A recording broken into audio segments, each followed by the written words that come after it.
আমি ইন্দিরা গান্ধী জাতীয় মুক্ত বিশ্ববিদ্যালয় থেকে পার্থ রায়চৌধুরী। আজকে অ্যাডমিনিস্ট্রেটিভ থিঙ্কার্স নিয়ে আমরা পড়বো। এটা হচ্ছে গ্র্যাজুয়েশনের বিপিএসসি 102 এর ইউনিট 7। এরপরে আমরা এলটন মেয়োকে পড়বো, যেটা ইউনিট 8 তে আছে। দুজনেই হচ্ছে আচরণবাদী থিঙ্কার। তো প্রথমে আমরা মেরি পার্কার ফলেটকে দিয়ে আলোচনা করব। মেরি পার্কার ফলেট কবে?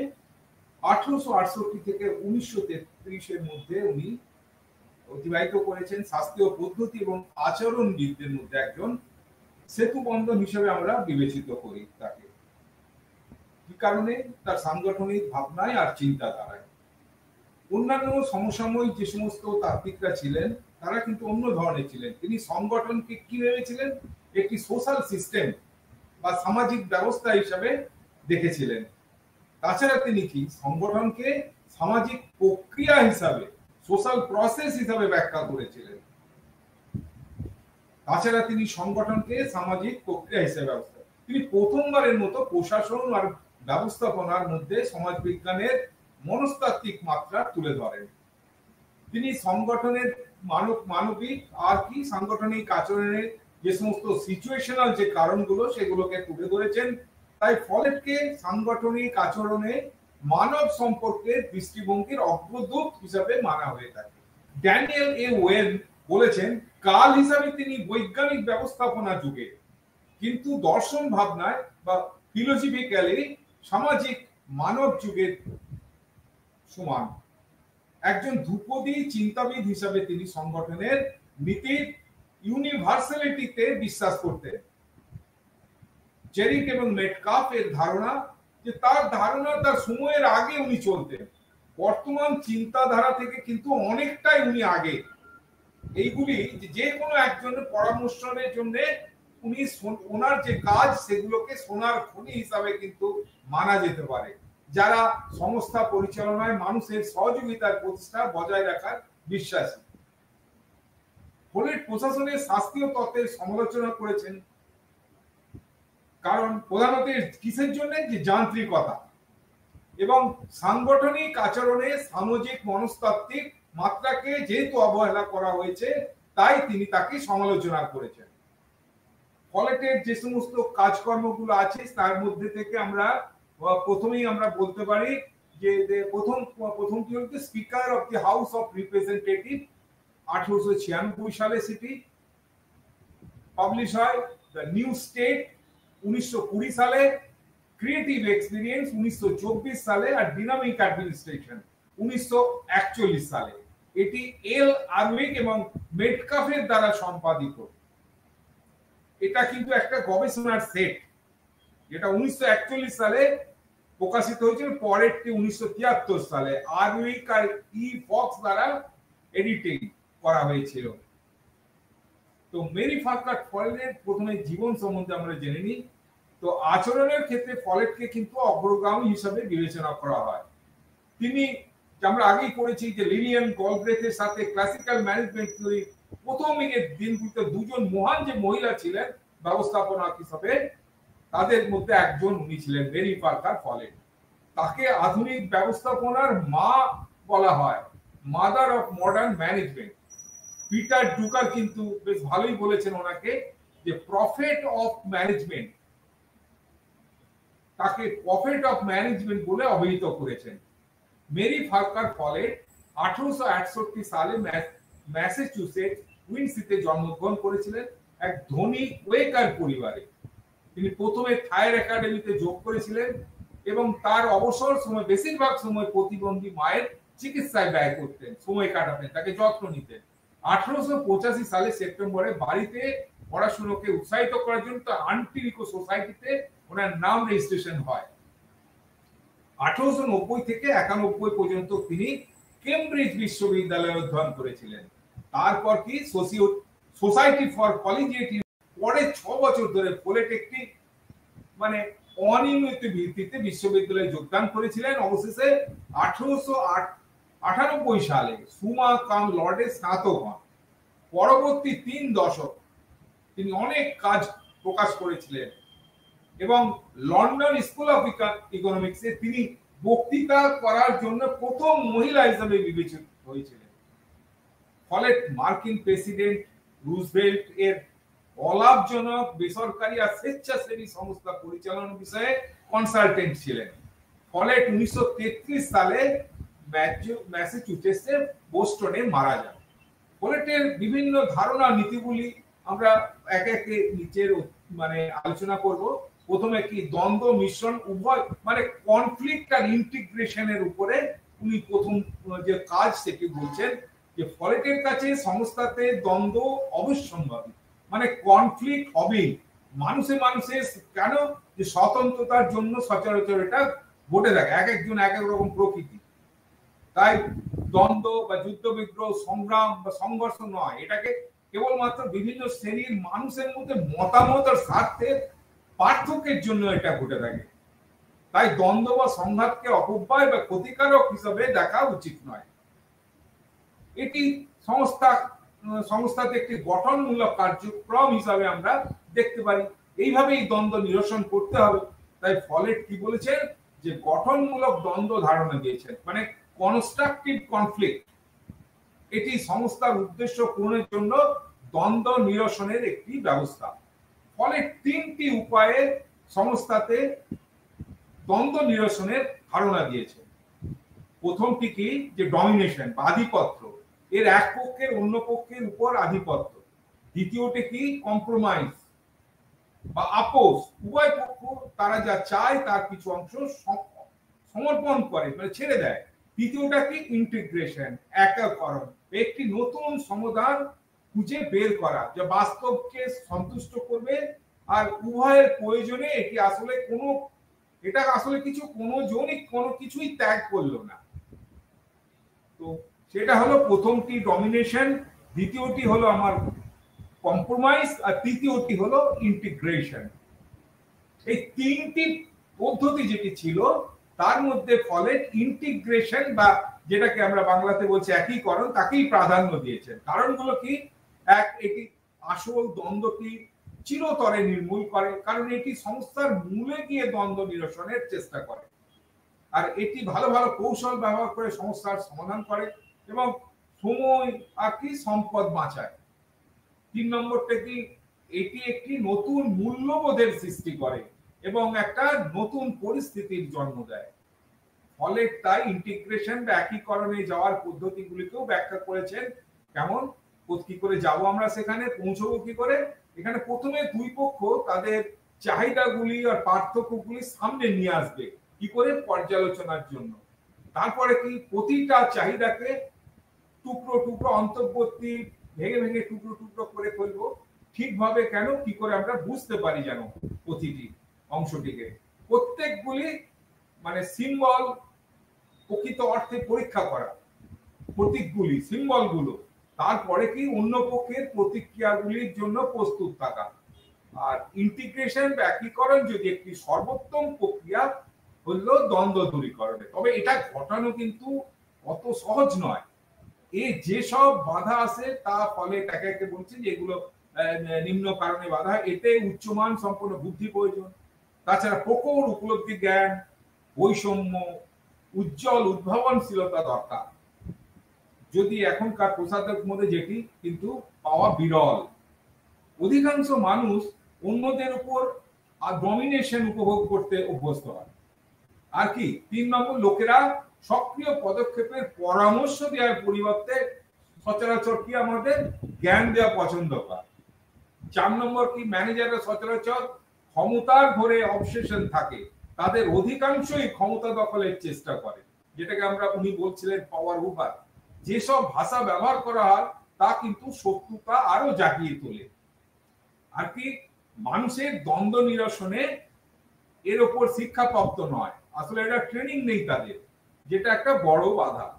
সংস্থাতে আদেশ প্রদানের গুরুত্বকে উপলব্ধি করেছিলেন তিনি। এ ব্যাপারে 4টি পদক্ষেপের কথা বলেছিলেন আদেশ দেওয়ার ব্যাপারে। প্রথমটা হচ্ছে সচেতন মনোভাব, আদেশ দানের পেছনে বিভিন্ন নীতির জ্ঞান। আর 2 নম্বর কি, দায়িত্বশীল মনোভাব, সেই নীতিগুলিকে চিহ্নিত করে যেগুলি আদেশ দেওয়ার ভিত্তি হিসাবে ধরা হয়।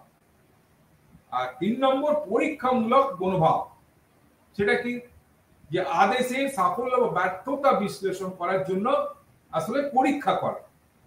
আর ফলাফলের মনোভাবটা কি, যদি আদেশ দেওয়ার সময় বিদ্যমান পদ্ধতিগুলি যদি ইনসাফিসিয়েন্ট হয়, তখন আদেশ দেওয়া মাত্র পদ্ধতিগুলিকে মানে পরিবর্তিতকামী হতে হবে, মানে যেমন হবে চেঞ্জ করা যেন যায়।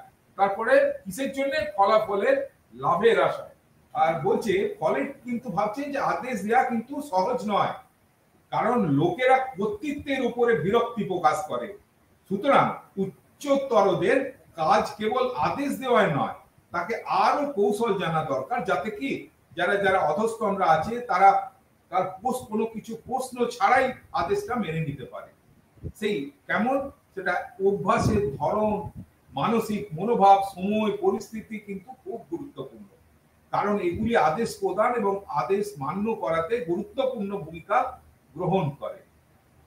ফলে তাই আদেশ দেওয়ার ক্ষেত্রে দুটি চরম পন্থা এড়িয়ে চলার পরামর্শ দেন। এক হলো কি বসিজম, বসিজমটাকে এড়িয়ে যাতে আমরা চলতে পারি। আর একটা কি, একদম আদেশ না। অনেকে আছে বসিজম পালন, অনেকে বলছে না কোন বস আদেশ দেওয়ার ব্যাপারে তারা একদম আদেশ দেয় না, সেটাও এক ধরনের বাজে গুণ। তো ফলে এটি আদেশ প্রদানকে ডিপার্সোনালাইজিং করতে চেয়েছিলেন, অব্যক্তিগত। আদেশকে তার কথায় আমার সমাধান হলো আদেশ প্রদানকে ব্যক্তিগতহীন করা, সবাইকে একত্রিত করা, আর একটি পরিস্থিতিকে যেন বুঝি আমরা, পরিস্থিতির আইন, ল সিচুয়েশন আবিষ্কার করা এবং তা মেনে চলা। এইভাবে কেউ কাউকে আদেশ দেয় না, কিন্তু একটি বিশেষ পরিস্থিতিতে উভয়ই প্রদত্ত আদেশ গ্রহণ করে। অতএব আদেশ যাতে কর্ম থেকে আসে, কর্ম থেকে আদেশ যাতে না আসে, সেটা দেখা দরকার। একেই আদেশের কি বলছে, ডিপার্সোনালাইজেশন বা পরিস্থিতির কর্তৃত্ব প্রয়োগ বলে। যদিও ফলেতে ডিপার্সোনালাইজেশন অফ অর্ডারস অন্য সকল যান্ত্রিক পদ্ধতি যা শাস্ত্রীয় তাত্ত্বিক দিক থেকে আলাদা কিছু নয়, কিন্তু তিনি এর সাথে প্রশাসনে একটা মানবিক মাত্রা যোগ করেছিলেন। এবারে ক্ষমতা সম্পর্কে তার নতুন কি ধারণা দিয়ে গেছেন, নিউ কনসেপ্ট অফ পাওয়ার।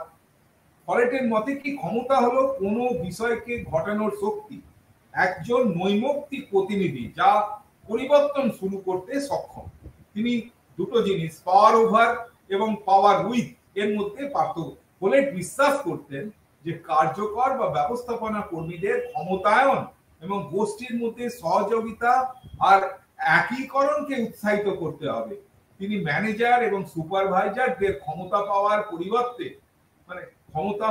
পরিবর্তে নিয়োগকর্তাদের সাথে ক্ষমতা প্রদান আর দ্বন্দ্ব সমাধানের জন্য কর্মীদের সাথে সহযোগিতার গুরুত্ব সম্পর্কে মূল্যবান অন্তর্দৃষ্টি প্রদান করেছিলেন।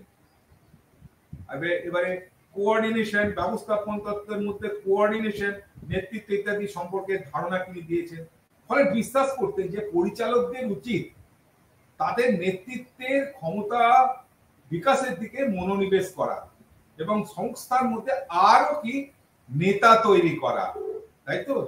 লিডারশিপে উনি বলেছিলেন যে পরিচালকদের উচিত, যারা ম্যানেজমেন্টে আছে তাদের উচিত ক্ষমতা বিকাশের জন্য মন দেওয়া এবং সংস্থার মধ্যে আরো অনেক লিডার তৈরি করা। ফলেটের এই ব্যবস্থাপনা তত্ত্ব বিশেষ করে কোঅর্ডিনেশন এবং কর্মচারী নিযুক্তির উপর ফোকাস। তার সমন্বয় নীতির মধ্যে আছে এক, সরাসরি যোগাযোগ, কোঅর্ডিনেটেড বাই ডাইরেক্ট কন্ট্রোল। আর দায়িত্বশীল ব্যক্তিরা সাংগঠনিক স্থানিক ভেদাভেদ না করে, পজিশনাল কোনো ভেদাভেদ না করে সরাসরি ডাইরেক্ট যোগাযোগ করবে। আনুভূমিক যোগাযোগ ও উলম্ব যোগাযোগের মতো সমান গুরুত্বপূর্ণ। দুটোকেই বলছে, অনুভূমিক হরাইজন্টাল এবং ভার্টিক্যাল, দুটোই কিন্তু যোগাযোগের সমান গুরুত্বপূর্ণ। এবারে coordination in the early stage, প্রথম দিকে কি করে কোঅর্ডিনেশন করব? সংশ্লিষ্ট ব্যক্তিদের নীতি তৈরির সময়ই তাদেরকে যুক্ত করতে হবে, নীতি বাস্তবায়নের সময় নয়। এক্ষেত্রে প্রথম থেকেই জড়িত থাকার জন্য মোটিভেট করতে হবে, মনোবল বৃদ্ধি করতে হবে। কোঅর্ডিনেশনকে তিনি দেখেছিলেন একটি অব্যাহত প্রক্রিয়া হিসাবে সমন্বয়, coordination as a continuous process. Follett সমন্বয়কে একটি অবিচ্ছিন্ন প্রক্রিয়া হিসাবে দেখেছেন, অর্থাৎ পরিকল্পনা থেকে কার্যকলাপ এবং কার্যকলাপ থেকে পরবর্তী পরিকল্পনা পর্যন্ত। এই প্রক্রিয়াটিকে স্থায়ী হতে হলে আর কি যুক্তিসঙ্গতভাবে পদ্ধতিগুলিকে সমন্বিত করে দিতে সমস্যার সমাধান করবে। আর পারস্পরিক ঘটনার সমন্বয় কি? Coordination as the reciprocal phenomena.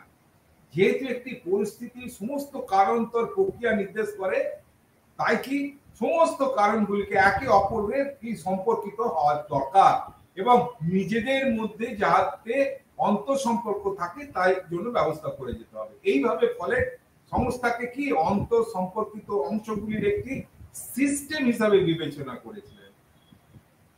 তাই ফোলেটের এই চারটি নীতিকে অবিচ্ছিন্ন গবেষণার উপর ভিত্তি করে তথ্য দ্বারা সম্পৃক্ত করানোর উপরে জোর দিয়েছিলেন। নেক্সট আমরা ইউনিট নম্বর 8-এ আমরা এলটন মেয়োকে নিয়ে এবারে যাব। এলটন মেয়োর সম্বন্ধে জানব। আসলে সংগঠনের মানব সম্পর্ক তত্ত্বটা 1930 সালে সাংগঠনিক বিশ্লেষণে শাস্ত্রীয় ক্লাসিক্যাল থিওরির প্রতিক্রিয়া হিসাবে উঠে এসেছিল। টেইলর, ফয়েল, হুলি, কারুইক, ওয়েবারের মতো ক্লাসিক্যাল থিওরি সংগঠনের আনুষ্ঠানিক কাঠামো মানে যেটা ফর্মাল স্ট্রাকচারের উপর জোর দিয়েছেন এবং সংগঠনের মানবীয় উপাদানের ভূমিকাকে কি উপেক্ষা করেছিলেন এনারা। অন্যভাবে বললে তারা সংগঠনকে কি একটি মেকানিক্যাল মানে যান্ত্রিক ভূমিকা দিয়েছিলেন। সংগঠনে ব্যক্তির আচরণের সমাজতাত্ত্বিক ও মনস্তাত্ত্বিক দিকগুলিকে কম জোর দিয়েছিলেন। ধ্রুপদী পদ্ধতির এই সমালোচনামূলক ব্যর্থতায় মানব সম্পর্কের পদ্ধতির জন্ম দিয়েছে। তো মানব সম্পর্ক তত্ত্বকে মানবতাবাদী তত্ত্ব, আর্থ সামাজিক তত্ত্ব বা নব্য শাস্ত্রীয় তত্ত্ব মানে এইরকম ভাবেও অনেকে অভিহিত করেন। কেউ বলেন হিউম্যান রিলেশন থিওরি, কেউ বলে হিউম্যানিস্টিক থিওরি, কেউ বলে সোশিও ইকোনমিক থিওরি, কেউ বলে নিও ক্লাসিক্যাল থিওরি। তবে মানব সম্পর্ক তত্ত্ব এখন আমরা জানি। আমেরিকান সমাজবিজ্ঞানী এলটন মেয়োকে মানব সম্পর্ক তত্ত্বের জনক বলা হয়, কারণ তিনি শারীরবৃত্তীয়, শারীরিক, অর্থনৈতিক, সামাজিক ও মনস্তাত্ত্বিক দিকগুলিকে বিবেচনা করে শ্রমিকদের আচরণে উৎপাদন ক্ষমতায় কেমন আসর ফেলে তা অধ্যয়ন করেছিলেন। তিনি এই পদ্ধতিকে আসলে কি ক্লিনিক্যাল মেথড, ক্লিনিক্যাল পদ্ধতি হিসাবে অভিহিত করেছিলেন। তার জীবন হিস্ট্রি অন্তত জানি একটু। জর্জ এলটন মেয়ো 26শে ডিসেম্বর 1888 সালে জন্মগ্রহণ করেছিলেন আর 7 সেপ্টেম্বর 1999 সালে উনি মারা যান। তিনি অস্ট্রেলিয়াতে জন্মগ্রহণ করেছিলেন। তিনি একজন সাইকোলজিস্ট, শিল্প গবেষক আর সঙ্গে সঙ্গে সাংগঠনিক তাত্ত্বিকও ছিলেন। তিনি ইউনিভার্সিটি অফ এডিলেড থেকে আনুষ্ঠানিকভাবে ট্রেনিং পেয়েছিলেন। সেখানে তিনি ফার্স্ট ক্লাস বিএ ডিগ্রি অর্জন করেন অনার্স সহ। তারপর তার মেজর কি বিষয় ছিল? ফিলোসফি আর সাইকোলজি। পরে তিনি সম্মানসূচক স্নাতকোত্তর ডিগ্রি পান কোথা থেকে? ইউনিভার্সিটি অফ কুইন্সল্যান্ড থেকে। যখন কুইন্সল্যান্ডে ছিলেন মেয়ো বিশ্ববিদ্যালয়ের যুদ্ধ কমিটির মেম্বার ছিলেন এবং তখন তিনি যুদ্ধের সময় গোলা বিস্ফোরণ জনিত মানসিক বা স্নায়বিক বৈকল্য জনিত যে সব রোগের মনস্তাত্ত্বিক চিকিৎসার ব্যাপার নিয়ে গবেষণা চালিয়েছিলেন। বিশ্বযুদ্ধের সময় ঘর ফেরত সৈন্যদের চিকিৎসার ব্যাপারেও সহযোগী ছিলেন, বিশেষ করে তাদের মানসিক চিকিৎসা নিয়ে। আর তিনি 1911 থেকে 1922 পর্যন্ত ইউনিভার্সিটি অফ কুইন্সল্যান্ডে অধ্যাপক ছিলেন। পরে তিনি মার্কিন যুক্তরাষ্ট্রে পাড়ি দেন এবং হার্ভার্ড বিজনেস স্কুলে ইন্ডাস্ট্রিয়াল রিসার্চের প্রফেসর হিসেবে যোগদান করেন। এখান থেকেই তিনি হাউথন এক্সপেরিমেন্ট সম্পন্ন করেছিলেন এবং সেটা একটা ইতিহাস। এলটন মেয়োর পরীক্ষা নিরীক্ষা প্রথম ফার্স্ট এনকোয়ারি সেটা আমরা জানবো। তিনি 1923 খ্রিস্টাব্দে ফিলাডেলফিয়ার কাছে একটি টেক্সটাইল মিলে তার প্রথম গবেষণাটি চালিয়েছিলেন, যেটাকে কি বলা হচ্ছে? The first enquiry. এটি মেয়োর প্রথম দিকের উল্লেখযোগ্য গবেষণা। এই টেক্সটাইল মিলটি হাই রেট অফ টার্নওভার দেখা দিয়েছিল। মানে কি? যে হারে কর্মচারী একটা কোম্পানি ছেড়ে চলে যাচ্ছে, আবার নতুন লোক আসছে, টার্নওভার সেটা একটা সমস্যা ছিল। সেক্ষেত্রে পরীক্ষা চালিয়ে তিনি বুঝতে পেরেছিলেন যে কি বুঝতে পেরেছিলেন যে স্পিনিং বিভাগের পুনরাবৃত্তি কাজের মানে একই কাজ বারবার ধরে করার জন্য কর্মীদের একটা মানসিক অস্বাভাবিকতা উৎপন্ন করছে। এলটন মেয়োর তাছাড়া আমরা এবারে এরপরে তার প্রধান কাজগুলো কি, তার বৈঠকগুলো কি লিখেছিলেন উনি। প্রথমে একটা হচ্ছে human problem of an industrial civilisation 1933, তারপরে the social problem of an industrial civilisation, এটা 1945 সালে। আর the political problems of an industrial civilisation, এটা কখন, 1947 সালে। অন্যান্য যে সকল চিন্তাবিদ মানব সম্পর্ক তত্ত্বের আরো বৃদ্ধি করতে অবদান রেখে গেছেন তারা হলেন এফ জাবরে, রথসবার্গার, উইলিয়াম জে ডিকসন, টি নর্থ উইথহেড এবং ডাব্লিউ লয়েড, ই ওয়ার্নার এবং হেন্ডারসন। তো হাউথন স্টাডিজ নিয়ে বা কোভিড যে বিখ্যাত স্টাডিজ, তো 1924 থেকে 1932 এর মধ্যে এটা চলেছিল। এটা লক্ষ্য করার বিষয় যে মানব সম্পর্কীয় চিন্তাধারা ধ্রুপদী চিন্তাধারাকে পুরোপুরি কিন্তু অস্বীকার করেনি। এটিতে ক্লাসিক্যাল থিওরির কিছু অংশ উনি বাদ দিয়েছিলেন আর কিছু অংশ যোগ করেছিলেন। এটি অর্থনৈতিক মানুষের ধারণা ও শাস্ত্রীয় পদ্ধতির আনুষ্ঠানিক প্রতিষ্ঠিতকরণের ধারণাকে একদম সম্পূর্ণ প্রত্যাখ্যান করেছিল। It has rejected the concept of economic man and formal institutionalization concepts of classical approach. তাহলে সর্বশ্রেষ্ঠ প্রভাব যে ক্লাসিক্যাল বা মেকানিস্টিক পদ্ধতিতে অপরিচালিত করে তুলেছিল তা হলো হাউথনের পরীক্ষা, যেটি আমেরিকাতে অনুষ্ঠিত হয়েছিল 1920 দশকের শেষ এবং 1930 দশকের প্রথম দিকে, অনেক বছর ধরে চালিয়েছিল। এই পরীক্ষা নিরীক্ষার ফলাফল এমনই অপ্রচলিত ছিল, মানে সেই সময়টা কল্পনাও করা যেত না যে এর বিশদ একটা আমরা জানছি। তা সেটা কি, হাউথন পরীক্ষার বেল টেলিফোন কোম্পানি, যেটা ওয়েস্টার্ন ইলেকট্রিক কারখানাতে চিকাগোর কাছে সংগঠিত হয়েছিল। এই কারখানাটিতে টেলিফোনের যন্ত্রাংশ তৈরি হতো, প্রায় 30,000-এর মতো কর্মচারী এতে কাজ করত। যদিও এই কারখানাটি উন্নত মানের ছিল এবং কর্মচারীদের সব রকম সুবিধাই কিন্তু দিত, কোনো সুবিধা দেখানোর ব্যাপারে কার্পণ্য দেখাতো না, তবুও কিন্তু কারখানাটিতে প্রত্যাশা মতো কাজ হচ্ছিল না। কর্মচারীদের মধ্যে অসন্তোষ দেখা দিয়েছিল। 1924 সালে দক্ষতা বিশেষজ্ঞ নিযুক্ত করে দেখা হয়েছিল প্রথম দিকে যে কোথায় কি সমস্যা, কিন্তু তারাও বুঝতে পারেনি। এর প্রকৃত সমস্যা বুঝতে ন্যাশনাল একাডেমি অফ সায়েন্সের উপরে সাহায্য নেওয়ার বার্তায় তাই এলটন মেয়র নেতৃত্বে এবং তার সাথীরা এগিয়ে এসে হাউথন ইলেকট্রিক কোম্পানির সমস্যা সমাধানে হার্ভার্ড বিজনেস স্কুলও তাদের সহযোগী ছিল। 1939 সালে প্রকাশিত ম্যানেজমেন্ট অ্যান্ড দি ওয়ার্কার, যে কারা রথসবার্গার আর উইলিয়াম জে ডিকসন, তার পুরো লেখনীতে এই ব্যাপারে পুরো লিপিবদ্ধ করে গেছেন এই গবেষণার ব্যাপার। গবেষকরা কি উৎপাদনশীলতা এবং শারীরিক কাজের অবস্থার মধ্যে একটা সম্পর্ক জানতে 4টি পর্যায়ে গবেষণা চালিয়েছিলেন। প্রথমটা কি নাম, দি গ্রেট ইলুমিনেশন এক্সপেরিমেন্ট, এটা 1924 থেকে 27, 3 বছর ধরে।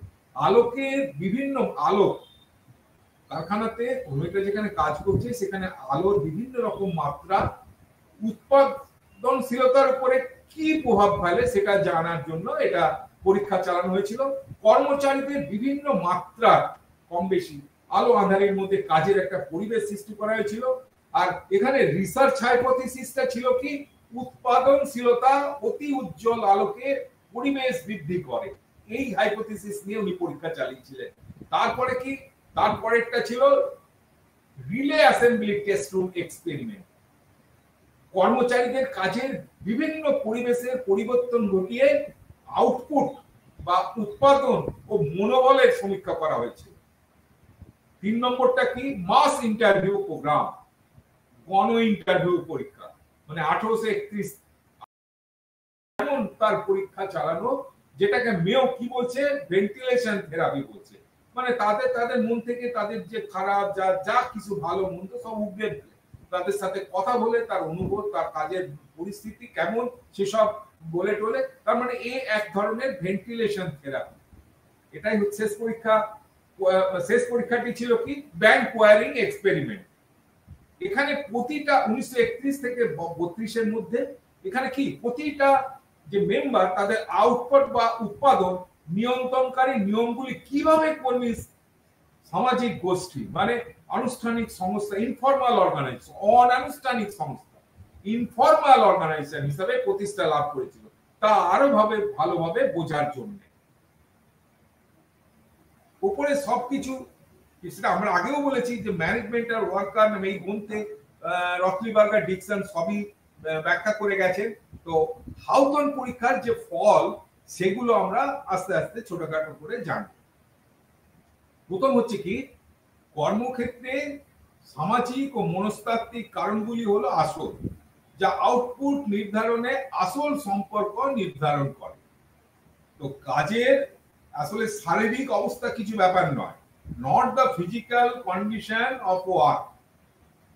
তার মানে কর্মক্ষেত্রে সামাজিক আর মনস্তাত্ত্বিক কারণগুলোই হলো আসল। এটা 1 নম্বর পয়েন্ট।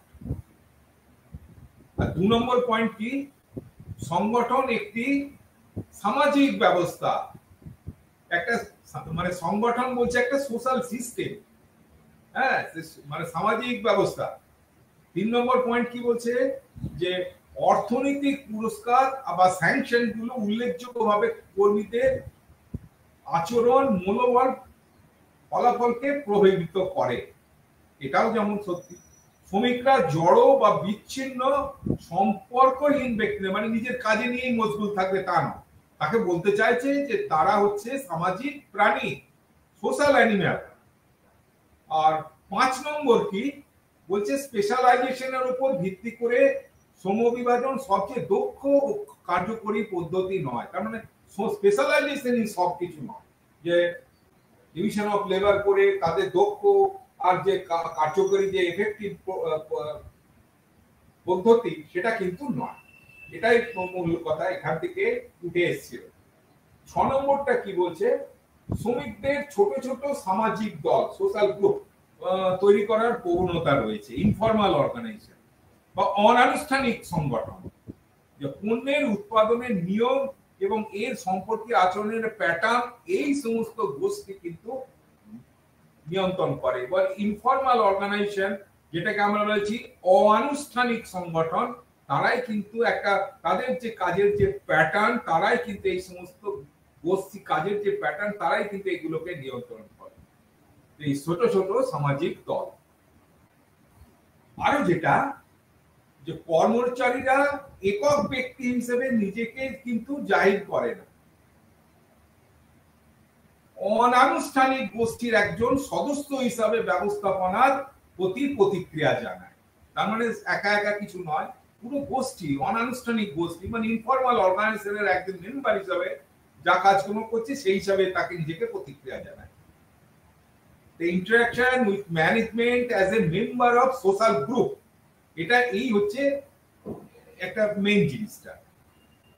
এবারে 8 নম্বর পয়েন্টটা কি বলছে, যে নেতৃত্ব, লিডারশিপ, তত্ত্বাবধানের স্টাইল অফ সুপারভিশন, যোগাযোগ, কমিউনিকেশন এবং অংশগ্রহণ, পার্টিসিপেশন, কর্মীদের আচরণ, সন্তুষ্টি এবং উৎপাদনশীলতায় কেন্দ্রীয় ভূমিকা পালন করে। তাহলে বলছে এইসব জিনিস, কর্মীদের আচরণ, মানে এইসব জিনিস কেমন ভাবে নেতৃত্ব, মানে স্টাইল অফ সুপারভিশন, কমিউনিকেশন, কর্মীদের পার্টিসিপেশন, মানে তারা কেমন ভাবে কাজে যোগদান করছে, তাদের আচরণ কি, সন্তুষ্টি, তাদের সন্তুষ্টি, এই সব কিছু কিন্তু তাদের উৎপাদনশীলতায় সেন্ট্রাল ভূমিকা পালন করে।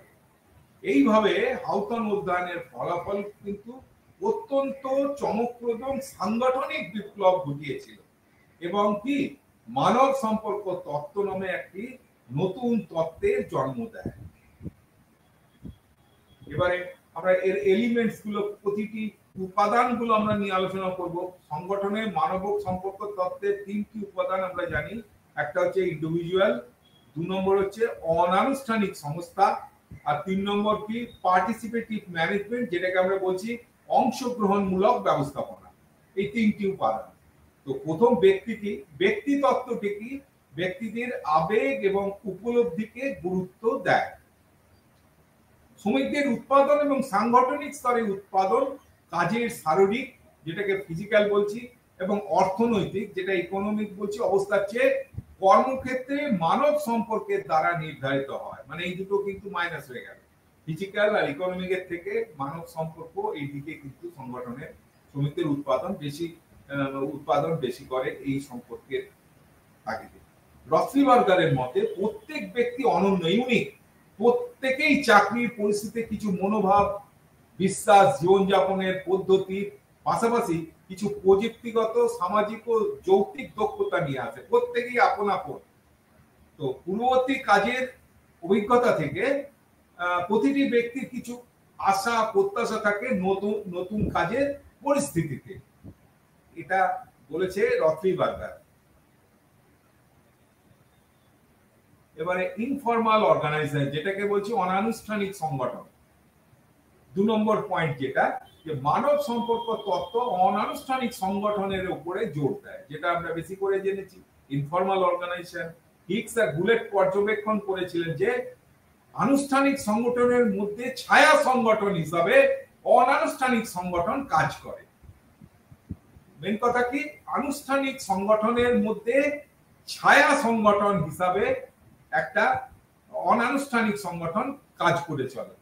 মানুষের মনোযোগ সামাজিক দিকগুলির উপর দৃষ্টি নিবদ্ধ করতে অগ্রাধিকার দেয়, যা কাজের গোষ্ঠী অগ্রাধিকার দেয় এবং কাজের গোষ্ঠী যার উপরে দাঁড়িয়ে থাকে। এবারে পার্টিসিপেটিভ ম্যানেজমেন্ট, বা যেটাকে আমরা বলছি অংশগ্রহণমূলক ব্যবস্থাপনা। অংশগ্রহণমূলক ব্যবস্থাপনার শৈলী মানে স্টাইল মানব সম্পর্কের তত্ত্ব সমর্থন করে। এখানে কর্মীরা কি করে, সিদ্ধান্ত গ্রহণে অংশগ্রহণ করে কাজকে আরো উন্নত করে। অন্যরকম ভাবে বললে কি, এখানে ব্যবস্থাপকরা যারা ম্যানেজার আছেন তাদের কাজের গোষ্ঠীর সাথে আলোচনা সাপেক্ষে এবং তাদের অনানুষ্ঠানিক নেতাদের, যারা মানে ইনফর্মাল যে সমস্ত অর্গানাইজেশন, যে সমস্ত তাদের যে নেতা থাকে, তাদের আলোচনা সাপেক্ষে কাজের প্রোগ্রাম, তাদের সময়সূচি, এই সমস্ত একটা পরিবর্তন যদি করতে চায়, এদের সাথে কথাবার্তা বলে সবকিছু ঠিকঠাক করে এবং আরো কি কাজকে কি করে ভালো করা যায় তার উন্নত করার একটা প্রচেষ্টা এগিয়ে নিয়ে যাবার চেষ্টা করে। তার এই জিনিসটা পার্টিসিপেটিভ ম্যানেজমেন্ট, যেটা এখানে সম্ভব, তার মাধ্যমে উঠে আসছে। এবারে ক্লাসিক্যাল আর হিউম্যান রিলেশনের আমাদের একটা সম্পর্কের মধ্যে একটা আমরা দেখাতে চাই যে কেমন দুটো, আগে আমরা ক্লাসিক্যাল পড়েছি, হিউম্যান রিলেশন, দুটো তত্ত্বের মধ্যে একটা সম্পর্কের একটা আলাদা দিকগুলো আমরা নিয়ে কথা বলতে চাই। প্রথমে মানব সম্পর্ক তত্ত্ব শাস্ত্রীয় তত্ত্বকে সম্পূর্ণরূপে কিন্তু প্রত্যাখ্যান বা খারিজ করেনি। আমরা যেটা প্রথমেই বলতে চাইছি যে হ্যাঁ আগেকার ভালো ছিল, ওইখানে কিছু কম বেশি ভালো, কিছু বর্জন, কিছু অনুসরণ এসব করে এটাকে তৈরি করেছে। এটি ধ্রুপদী বা শাস্ত্রীয় পদ্ধতির সমালোচনামূলক যে সমস্ত ফাঁকগুলো থেকে গেছে সেগুলো ভরাট করেছে, আর কিছু কি শাস্ত্রীয় ধারণাকে পরিবর্তন ও প্রসারিত করেছে। এটি শাস্ত্রীয় তত্ত্বের দুটি ধারণা, যেমন একটা কি অর্থনৈতিক মানুষ, ইকোনমিক ম্যান, আর অন্যটা কি আনুষ্ঠানিক প্রতিষ্ঠিতিকরণ, ফর্মাল ইনস্টিটিউশনালাইজেশন বর্জন করেছে। আমরা যেটাকে বলছি ফর্মাল স্ট্রাকচার, এটাকে কিন্তু এখানে বর্জন করা হয়েছে। ফর্মাল ইনস্টিটিউশনালাইজেশন, আনুষ্ঠানিক প্রতিষ্ঠানিকীকরণ, এটাকে আমরা এখানে বর্জন করেছি। অর্থনৈতিক মানুষ, সেটাকেও বর্জন করেছি। তো ধ্রুপদী চিন্তাবিদদের মতো, মানে আমরা ধ্রুপদী চিন্তাবিদ কাদের বলছি, ক্লাসিক্যাল যে সমস্ত আছে ট্র্যাডিশনাল চিন্তাবিদদের মতো মানব সম্পর্কবাদীরাও কিন্তু এক্ষেত্রেও কিন্তু ওরা যেমন এফিসিয়েন্সি, প্রোডাক্টিভিটি এসব নিয়ে কথাবার্তা বলতো, এনারাও কিন্তু এটাকে কিন্তু অস্বীকার করেনি। এদের কাছেও কিন্তু মানব সম্পর্কবাদীরাও কিন্তু এফিসিয়েন্সি আর উৎপাদনশীলতাকে সংগঠনের বৈধ মূল মানে লেজিটিমেট ভ্যালু হিসাবে, ব্যবস্থাপনার ভূমিকা হিসাবে গ্রহণ করেছে। এক্ষেত্রে আমাদের বিখ্যাত মোহিত ভট্টাচার্য বলেছেন যে পর্যবেক্ষণ অনুযায়ী তার মৌলিক পদ্ধতিতে ঐতিহ্যবাদীদের থেকে আলাদা ছিল, যা তারা আনুষ্ঠানিক কাঠামোর পাশাপাশি ব্যক্তি, অনানুষ্ঠানিক গোষ্ঠী, অন্তঃগোষ্ঠী সম্পর্কে সমন্বয়ে গঠিত একটি সামাজিক ব্যবস্থা হিসাবে চিহ্নিত হয়েছিল। এবারে ক্রিটিক্যাল ইভ্যালুয়েশন, সমালোচনামূলক মূল্যায়ন আমাদের দরকার করতে হবে। প্রত্যেক হাউথন অধ্যয়ন করে মানব সম্পর্ক তত্ত্ব প্রশাসনিক চিন্তাধারা বিবর্তনে একটি কিন্তু যুগান্তকারী অবদান রেখেছে। এর মূল তাৎপর্যগুলো কি? সামাজিক গোষ্ঠী আবিষ্কার এবং তাতে জোর দেওয়া, যেটা সমস্ত সংস্থায় বিদ্যমান। এই যে সামাজিক গোষ্ঠী, এটা কিন্তু সব সংস্থার মধ্যে কিন্তু আছে। এই সব জায়গাতে এরকম ধরনের গোষ্ঠী কাজ করে, দেখা গেছে, দেখা যায়। আমরা সেটাকে এতদিন চিনিনি, এর তত্ত্বর মাধ্যমে আমরা প্রথম চিনব সেই গোষ্ঠীগুলোরও যে কত কাজের উপযোগী এবং আমাদের যে কর্ম পদ্ধতির মধ্যে সেটাও যে কাজে লাগে, সেটা আমরা জেনে নিচ্ছি। এই গোষ্ঠীগুলি টিম ওয়ার্ক আর সহযোগিতাই কাজে আসে। আবার অন্যদিকে মানব সম্পর্ক তত্ত্ব আমরা কারণগুলো যে নিম্নলিখিত সমালোচিত হয়েছে, যেমন কি অ্যালেক্স ক্যারি হাউথন পরীক্ষাকে কি সমালোচনা করেছে কি বৈজ্ঞানিক যুক্তির অভাবের জন্য। তাছাড়া বলছে কি যে ছোট ছোট নমুনা নিয়েছো, 6 জন মেয়েকে নিয়ে তোমরা কাজ করেছো, বড় ধরনের নমুনা স্যাম্পেলের সাইজটাকে তোমাদের আরো বড় করা দরকার। তো সেই হিসাবে একটা সমালোচনা হয়েছে, তোমরা খুব ক্ষুদ্র নিয়েছো স্যাম্পেল, সেই নিয়ে কাজ করেছো, তো তোমাদের ঠিকমতো সেটা তোমাদের কাজটা ঠিকমতো হয়নি, অনেকে বলেছে। সমালোচনা আবার বলেছে যে পরীক্ষা নিরীক্ষার সময় বলছে যে তাদের স্বাভাবিক আচরণ স্বাভাবিক ছিল না।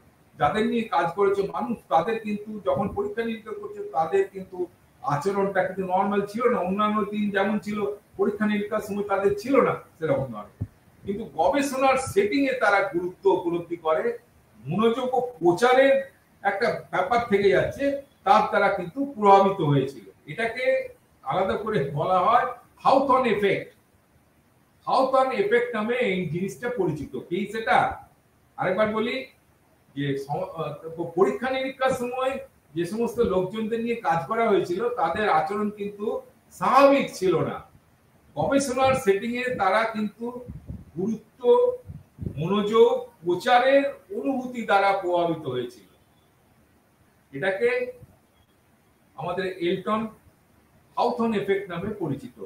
কর্মীরা ইতিবাচক প্রতিক্রিয়া দেখায় এবং যখন তারা জেনে যায় যে তাদের পর্যবেক্ষণ করা হচ্ছে, তাদের ডাইরেক্ট দেখাশোনা হচ্ছে, হ্যাঁ, তাদেরকে নিয়ে কথা হচ্ছে, তখন তাদের কি করে, তারা কাজের সব থেকে সেরাটা দেয়, যত খারাপ পরিবেশ হোক তারা সেরাটা দেয়। এই নিয়ে বলছে সমালোচনা হয়েছে হাউথন এফেক্ট। আর লরেন বারিট মানব সম্পর্কবাদীদের বা ব্যবস্থাপনাপন্থী প্রো ম্যানেজমেন্ট এবং ইউনিয়ন বিরোধী বলে মনে করেছে। এদিকে মানব সম্পর্কবাদীদের বলেছে যে ব্যবস্থাপনাপন্থী, প্রো ম্যানেজমেন্ট মানে ম্যানেজমেন্টের দিকে ঝুঁকে থাকে, আর কি ইউনিয়ন বিরোধী, এরা ইউনিয়নকে কোনো তাদেরকে পাত্তা দেয়।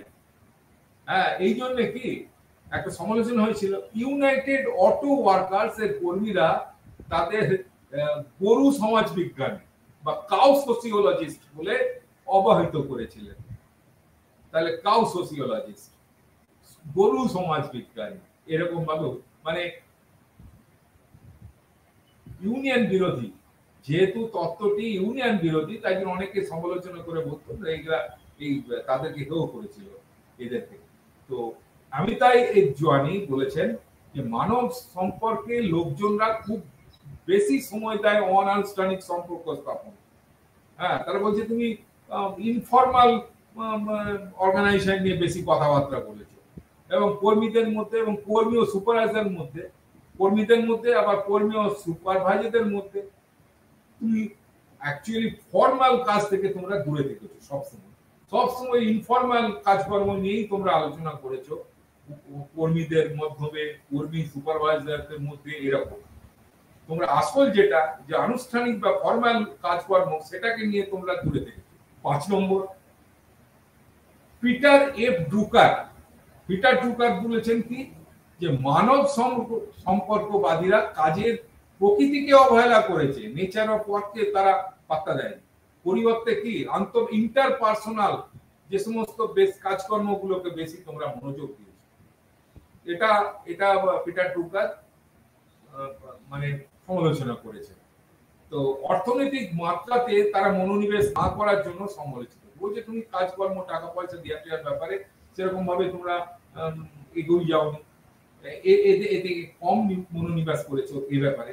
হ্যাঁ, এই জন্য এলটন মেয়োকে ওনারা সমালোচনা করেছে। ড্যানিয়েল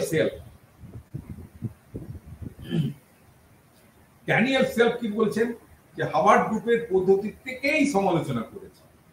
এটি বলেছে এক ধরনের ডিটেকটিভ কাজ।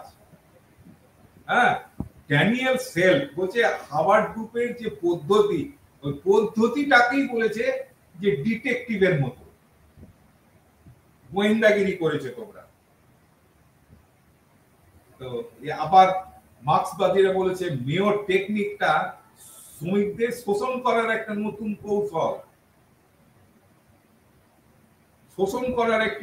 কৌশল, কারণ কি এটি অর্থনৈতিক গুরুত্বকে অস্বীকার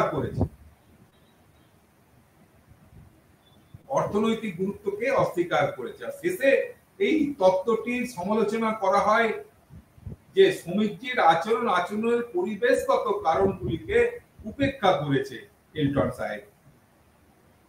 তাহলে মোটামুটি আজকে হাউথন এক্সপেরিমেন্ট মানে great illumination experiment, relay assembly test room experiment, mass interview programme, bank wiring experiment, এই 4টি এক্সপেরিমেন্ট, সাথে সাথে আরেকটা এক্সপেরিমেন্ট যেটাকে আমরা ফার্স্ট এনকোয়ারি করছি, মানে প্রথমে একটি তারপরে 4টি, এই হচ্ছে হাউথনের এক্সপেরিমেন্ট।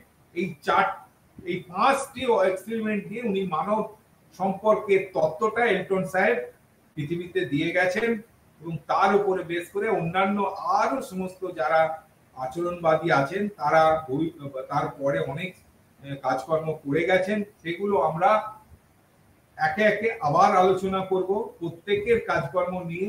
যেমন আমরা প্রথমে ক্লাসিক্যাল আমরা টেলারের কাজ করেছি, ফেওলের নীতি নিয়ে কাজ করেছি, তারপরে আস্তে আস্তে আমরা এগিয়ে গেছি ফলেটের নিয়ে, মেয়র নিয়ে, এলটন মেয়ো। এবার ভবিষ্যতে আরো আমরা এগিয়ে যাব, আমরা আরো আমাদের ভবিষ্যতে যে সমস্ত আচরণবাদী আছে, যেমন বার্নার্ড আছে, তারপরে আছে বার্নার্ডের পরে আছে সিমন আছে, তাদেরকে নিয়ে আমরা ভবিষ্যতে আলোচনা করব। আজকে এখানেই শেষ করছি। নমস্কার।